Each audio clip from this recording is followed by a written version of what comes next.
Porte close chez les médecins libéraux, vent debout contre la réforme des retraites. En 1945, ils ont été exclus du régime général des retraites et ont bâti leur propre caisse. Pas question d'y renoncer aujourd'hui. Les régimes spéciaux, ce sont des régimes spéciaux au sein du régime général. Nous ne sommes pas dans le régime général. Donc nous entendons garder ces régimes qui sont gérés en bon père de famille, qui aujourd'hui sont tous bénéficiaires, ce qui nous permet de faire face à un choc démographique très important. Et nous pouvons y faire face parce que le politique, lui, manifestement a mal géré le secteur sanitaire. Et donc pour faire face à cela, nous avons su mettre de l'argent de côté. Il est hors de question que l'État gère nos régimes.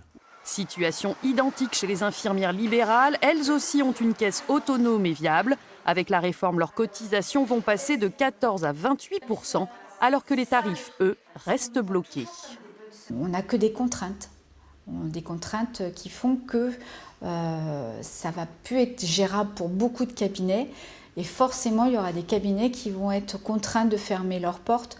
Et notre inquiétude, c'est que ça va augmenter la désertification de certains territoires d'un point de vue paramédical, là où les infirmières étaient les seules encore à rester. Autre profession libérale qui rentre en grève dès lundi, les avocats qui gèrent aussi une caisse indépendante en bonne santé et pourraient voir leurs cotisations doubler pour une réduction d'un tiers des pensions. Le barreau de Toulouse a l'intention de durcir le ton. Aucune audience ne sera tenue par des avocats. Systématiquement, ce sera des demandes de report. Et là où il y avait la présence d'avocats obligatoires, notamment pour les comparutions immédiates, pour les avocats, pour certaines désignations, aucun avocat ne sera désigné par l'ordre ou ne comparaîtra au soutien et à l'assistance des prévenus.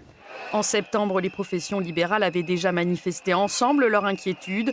Réunies dans le collectif SOS Retraite, elles espèrent la semaine prochaine faire reculer le gouvernement.